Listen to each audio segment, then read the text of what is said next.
Tout a commencé avec un petit félin à la fourrure rougeâtre qui est entré dans la maison avant même que les propriétaires ne se soient installés.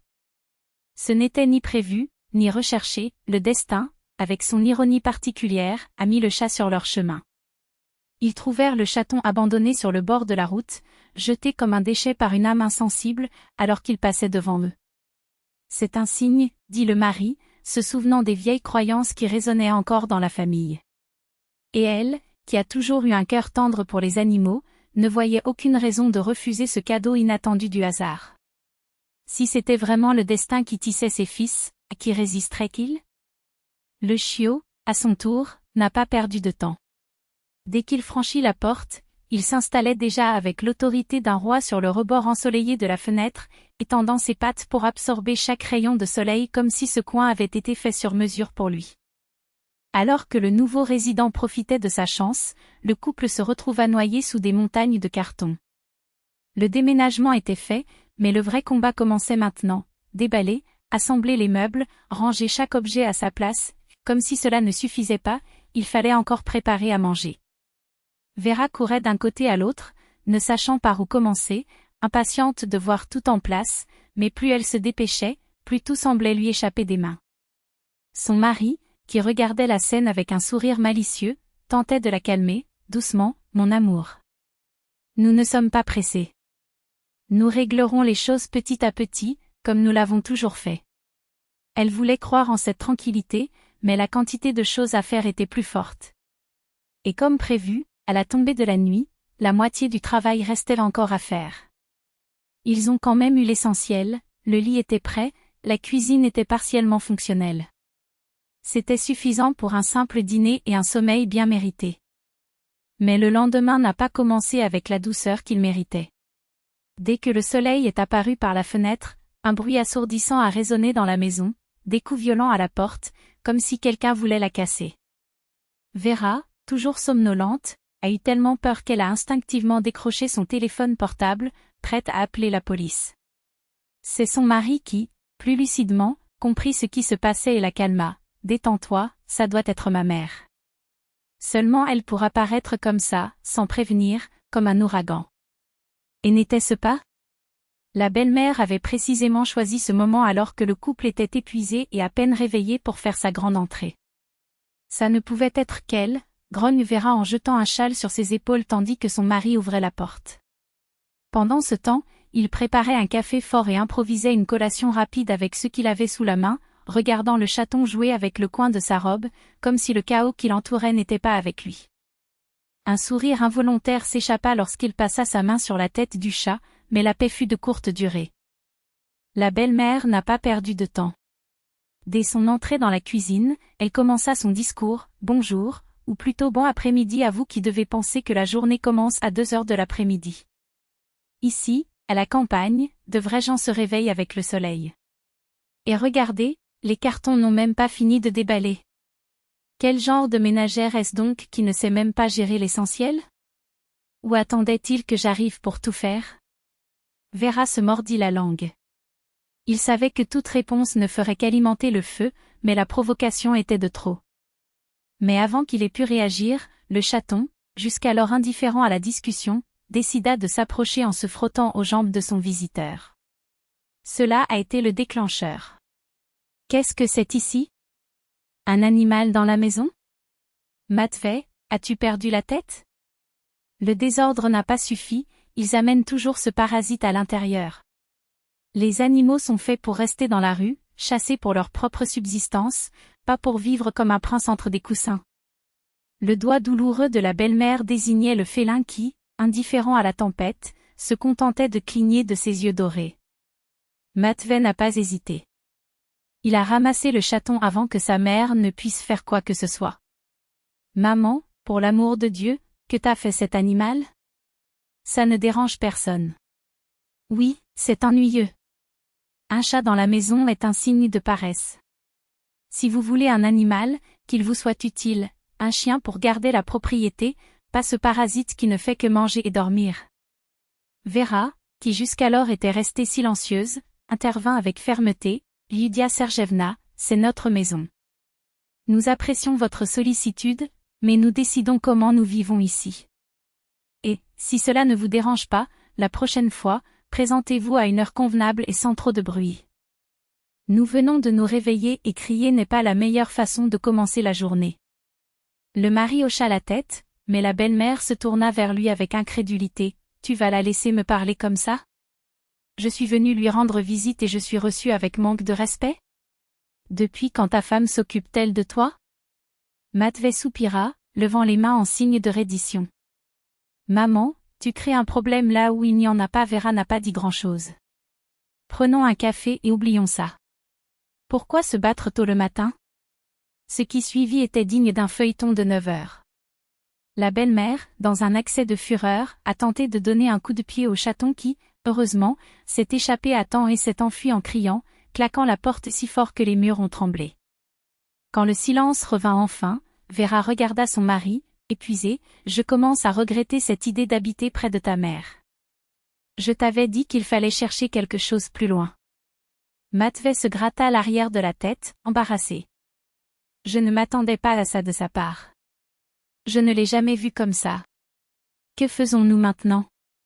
Nous ne retournons pas en ville, je ne sais pas.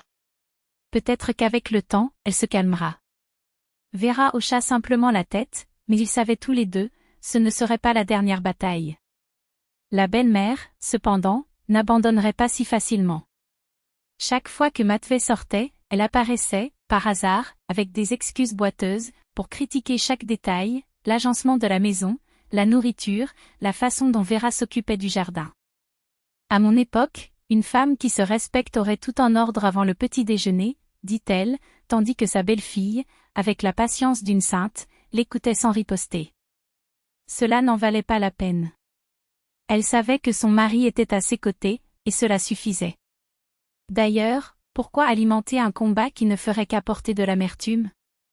Mieux vaut laisser la belle-mère se défouler et passer à autre chose. La voisine, une dame attentive et qui sympathisait déjà avec le couple, surveillait tout de loin. Comment peux-tu supporter cette femme, ma fille? Si c'était moi, je l'aurais fait courir depuis longtemps. Veux-tu que je te prête mon chien?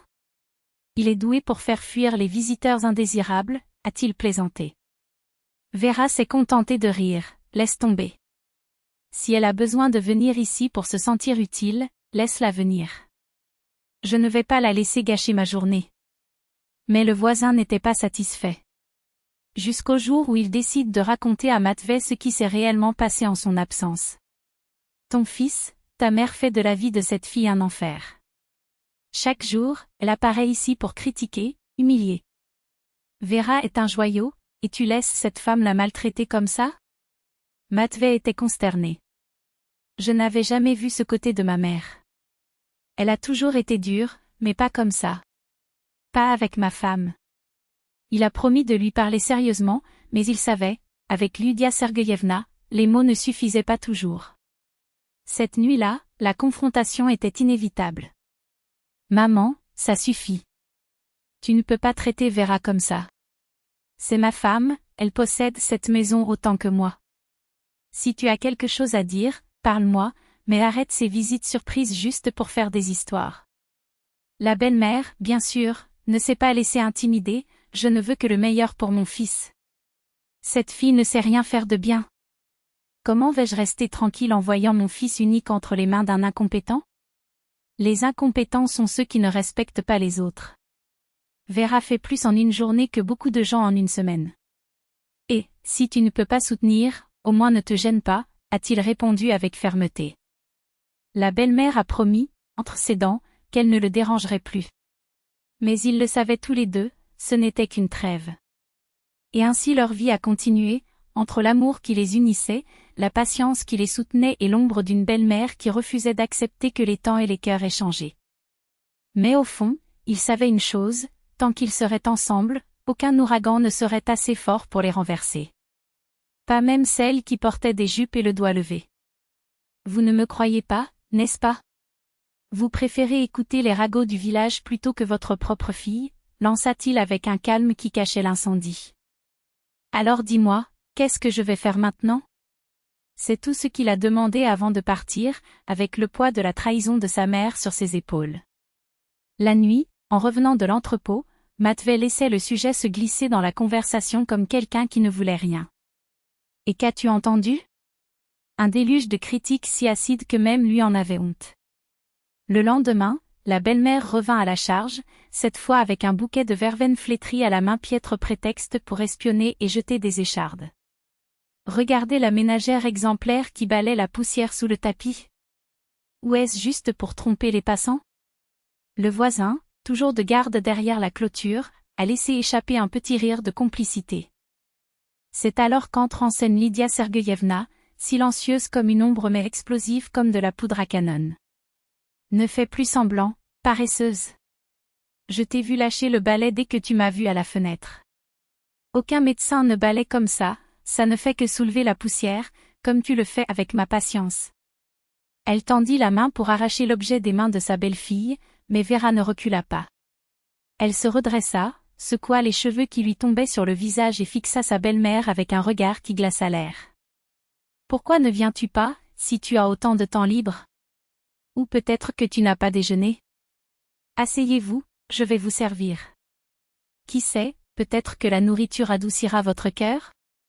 Oh, et demandez à votre voisine, elle a tout vu depuis le début. Ou peut-être que vous ne lui faites pas confiance non plus. Lydia n'a même pas daigné regarder la femme derrière la clôture. Soudain, elle porta ses mains à sa tête comme si une douleur soudaine l'avait frappée. Mon Dieu, la soupe! Je l'ai oubliée dans le feu. Et elle s'est enfuie comme si le diable la poursuivait, tandis que Vera secouait la tête et que la voisine éclatait de rire. Courez, sinon votre maison sera réduite en cendres avant que vous n'ayez d'autres ennuis. À l'intérieur de la maison, il n'y avait pas d'odeur de brûlé, juste le silence pesant et le fils à table qui attendait. Maman, quelle surprise!